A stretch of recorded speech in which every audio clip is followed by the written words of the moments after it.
Are stores taking down AI music? In some ways, yes. In some ways, no. This is a very odd thing that's happening right now, which is why I want to make a dedicated video about it. Side note, super excited for my dedicated subscribers. We notice no cast. First video I've been able to film since I had a distal tendon bicep tear. Had a cast and splint on for almost 2 months. It's been a whole process, but first time I could actually film a video with me fully talking with my hands, as I typically do in most videos. Kind of restrictive when I have the cast on and the hinged elbow brace. But anyway, jumping to the point of this video, I've made a lot of videos, way more than I ever expected, about AI music. And of course, I made a lot of videos about music distribution. And so as a result, I've gained a huge following on this channel for numerous different reasons. But one interesting niche is the idea of releasing AI music. How do you release AI music on DistroKid? Can you? How can you make money with AI music on YouTube? And a lot more. And this is a big thing that's been coming up because there's been a lot more reports of stores without any explanation taking down AI music. And it brings up this question. One, can you even release it? And two, how and why and where and what's your strategy of taking down AI music? And that's what we're going to get into in this video. And the first thing I want to say, which is very important for a video like this, is I'm going to be honest, no one really knows. So let me start there. No one really knows, which makes this a bit more vague and a bit more hard to kind of look at the path of where AI music is going. Now, one thing I want to say is this.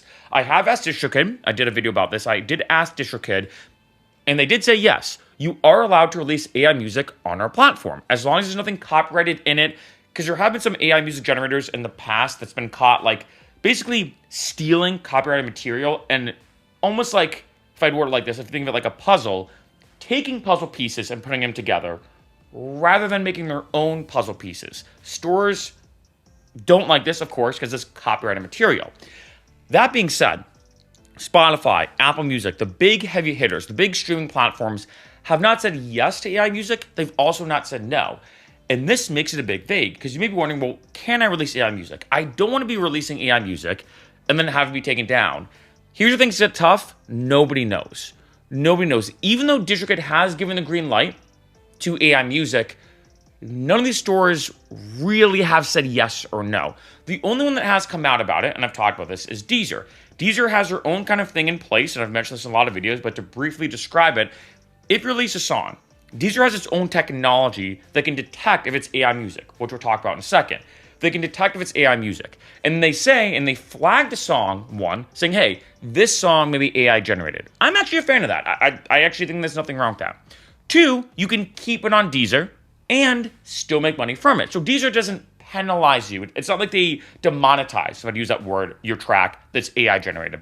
And then three, which I actually think is a great idea as well, they don't promote it in any of their algorithmic playlists. They're saying, hey, you can keep it on Deezer, you can make money from it. We're not stopping you, but we don't want to promote AI music. We want to promote human musicians because we are musicians and we want to promote human musicians. I'm actually a massive fan of all of that. I'm going to be honest. In a perfect world, on paper, sounds amazing. Here's where things get really tricky. And this is where things, I think, start becoming a bit odd. How can you say if it's AI generated or not? Now, there are different programming techniques. What I mean is, I have talked about this as well, that Suno has been exploring things like fingerprinting. What that means, and there's a million different ways you could approach this from a musical perspective and a programming perspective and more, that there's different ways that when Suno releases a song, they can fingerprint it. Meaning, if you have the software, you could tell, hey, this is made by Suno. This is an AI-generated song.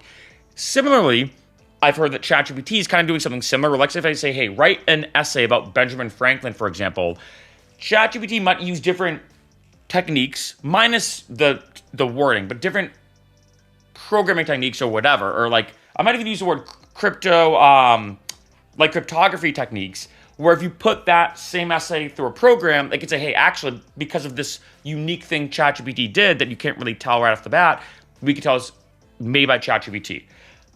In that world, in that era, yes, there could be a chance in the future that Spotify can tell what is AI generated, what is not. But the big question is, we're at the point where now we can't really tell. I just did a video about Suno version 5. By far the best version of Suno ever. I'm a huge fan of Suno. Suno and Udio are kind of like the Coke and Pepsi of the AI world. I personally like Suno more. I have no affiliation with Suno or Udio, but I prefer Suno more.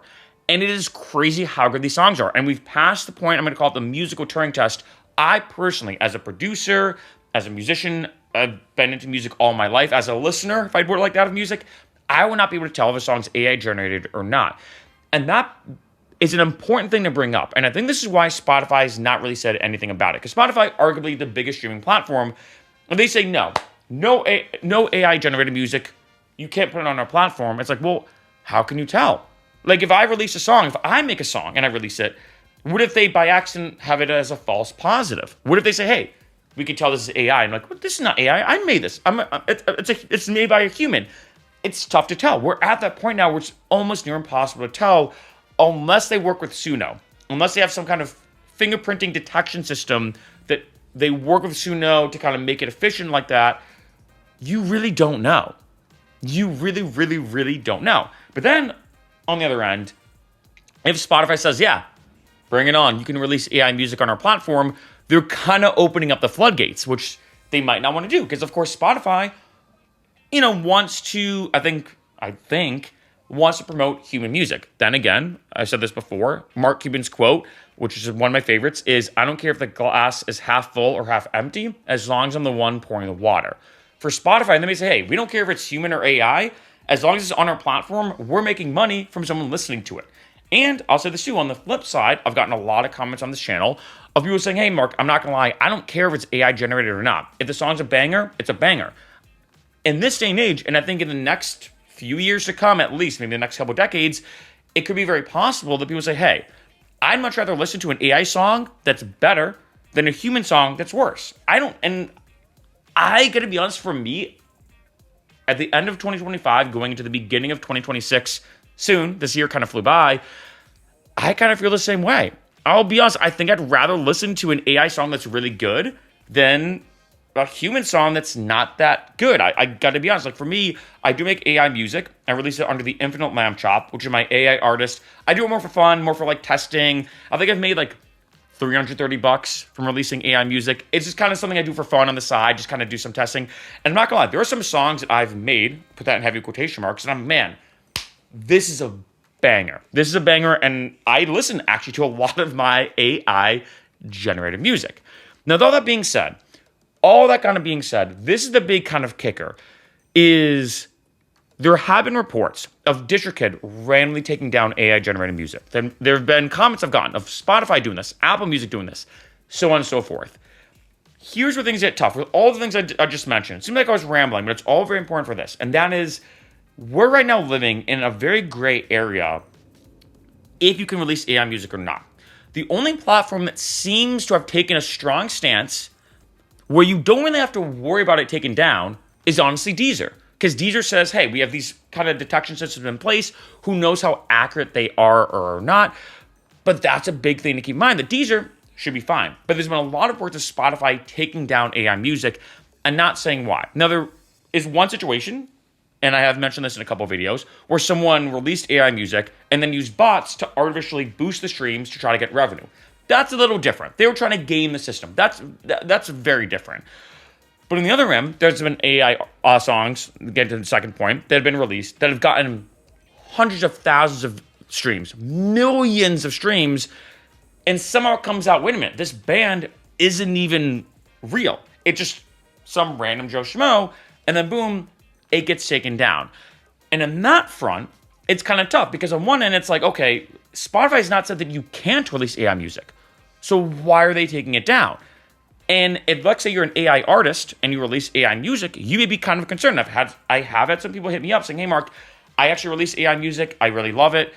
I'm afraid that Spotify is going to randomly take down my song, randomly flag it. DistroKid's randomly going to ban me. We don't know. Even though DistroKid did give me the green light when I did ask him about releasing AI music, even though Spotify has not said that you can't release AI music, it's still this gray area. And the second point I want to mention, like I said, and I'm not saying this makes it better or worse, but there have been bands that have openly said, hey, we're AI. And then Spotify takes it down. You're like, oh, shoot, well, they did say they were AI. Maybe Spotify doesn't like AI music. But then the third kind of category, which is a very interesting one that I have mentioned as well on some videos, is there are a lot of artists now that are using Suno or Udio or whatever to create AI music, but pretend like they made it. And I've mentioned this before. I know some people personally. I know some people personally, like friends. And again, I don't judge. I don't judge. Like I kind of get it. Who said to me, like, you know what, Mark? It's gonna take me years to learn Ableton. I've been DJing. I'm doing shows. I don't have the money to hire a ghost producer. But technically, Suno is a ghost producer. So I'm just gonna use Suno. And I've seen this. They'll release a new song, and they'll be like, hey, check out my new summer. I mean, summer's kind of over now, but like, check out my new anthem, my new upbeat deep house record. Spend a while on Ableton trying to make a good song, and then they give this whole paragraph talking about how they made the song. I'm like, dude, I know you just entered in a prompt on Suno. And then on the third point, it's kind of like that, where it's like, wait a minute, if you have a human person who's an actual human artist, who's, let's say, DJing, and they use Suno to make their songs, what if those get taken down? Could you argue that technically it is a human who released it? I guess all humans release it in a sense, but it's also a human artist. Where does this come into play? And I know in a video like this, which is kind of annoying, I'm not gonna lie, there's nothing worse or more annoying than kind of like a fireside chat sometimes, ambiguous YouTube video. But that's the big point I'm trying to drive home on this video is no one really knows. It seems very weird that in some cases Spotify will take down an AI artist for no reason, but then leave another one up. There's been some AI artists that I've seen. There was one, I can't remember their name. If I ever see them again, maybe I'll mention it, that makes kind of funny, joking country AI videos and AI music. And they have millions of streams on Spotify. They're one of the biggest AI artists I've ever seen. I can't remember their name. It like popped up on one of my Instagram reels, and I was like, dang, they're getting a ton of views. There's another one I actually just saw, I think it was yesterday, called Beats by AI. It's literally called Beats by AI. They're getting an insane amount of streams. They've not been taken down. So it's kind of weird that Spotify, for some odd reason, and other platforms, DistroKid, maybe Apple Music as well, whatever, seems to pick and choose some AI artists to take down over others for really no rhyme or reason. And if you are watching this video being like, hey, Mark, well, I'm an AI artist, I'm a bit worried, here's kind of the paradox I'm going to give you. I'm going to be honest. Here's kind of the paradox I'm going to give you. Is it does seem like to me, looking at all of this, when I've looked into this and pretty in-depthly, the bigger the artist, the bigger the AI artist, let me say it like that, the more likely they are to be taken down. That makes sense, right? The squeaky wheel gets the grease. The bigger you are, the more attention's on you, and the more likely you are to be like, wait a minute, this person got 10 million streams on this weird song. Wait a minute, their profile picture doesn't make sense. Wait a minute. And then you start going down the rabbit hole, realize they're AI. And the paradox is, the bigger you are as an AI artist, the more likely you are to get caught if it were like that, which equals, I'd guess, more likely to be taken down. But if let's say you're really looking to make money with AI music, and I know a lot of people now are looking at that as like a get-rich-quick scheme, it's kind of this paradox that the more bigger you get, the more money you make, which is your goal, but you're more likely to be taken down, taken off platforms. The smaller you stay, the more likely you are to kind of go undetected or go under the radar, but you can't really make that much money. I've been releasing AI music, I think at this point, for a year and a few months now. If I had to guess, maybe 15 or 16 months. I think I released my first song, I can't remember when, under the Infinite Lamb Chop, and I've been very vocal. The Infinite Lamb Chop is an AI artist. It's interesting that now the Infinite Lamb Chop is getting a lot of traction. ESPN has used the Infinite Lamb Chop songs. Big companies have used it, which is kind of funny because I have done some SEO in terms of the song titling. So I've actually had some songs go, I don't use the word viral with the Infinite Lamb Chop, but get a lot of attention because of the way I structure the songs and the SEO and blah, blah, blah. There's been a lot of attention on the Infinite Lamb Chop. It's not massive. Like if you go on Spotify, I think I have like 200 monthly listeners, so it's not that big on Spotify. But on places like TikTok, some of my songs on the Infinite Lamb Chop are doing exponentially better than my own songs that I released under the Vachero project, which is my human music. Definition of irony. But that's the thing. The bigger you get, the more likely you are to get caught. But in order to actually make money with AI music, you, of course, have to get more streams. More streams equals more money. These are things that really vague, you know, and I think that's one thing I just do want to say on this video, that it is kind of tricky, because what if it is a false positive? There's been a lot of cases of Spotify taking down songs that, let's say, randomly blew up, and they thought it was a bot promoting it. There's been cases of Spotify banning people because they thought X, Y, or Z was happening. And as you can imagine, Spotify is trying to do what they can to police their system, to make it listenable and make it good, but they also don't want to police it too much where there's too many false positives and they screw over a lot of, like, say, upcoming musicians or underground musicians or independent artists. As you can tell from this entire video, this is a mess. This whole thing's a mess, and it is one of those things that no one knows. No one knows, but as far as I can see, to be honest, I think there's probably, if I had to word it like this, maybe like a 1% chance that you're going to get your music taken down. That's honestly what I'd say. For anyone watching this, being like, hey, Mark, I release AI music, whether you are somebody who is releasing it as an AI artist, or let's say you're a human artist who releases or uses AI tools to make your songs or whatever, like I mentioned about my friend who did that, like, unless you're one of those people, like if you're in that kind of situation, I don't think you really have to worry that much. That's what I'm going to say at the end of the day. But in terms of, are they taking down AI music? To kind of jump back to the beginning of this video, the main point of this video, are they taking down AI music? The answer is yes. Why, how, when, etc.? No one really knows.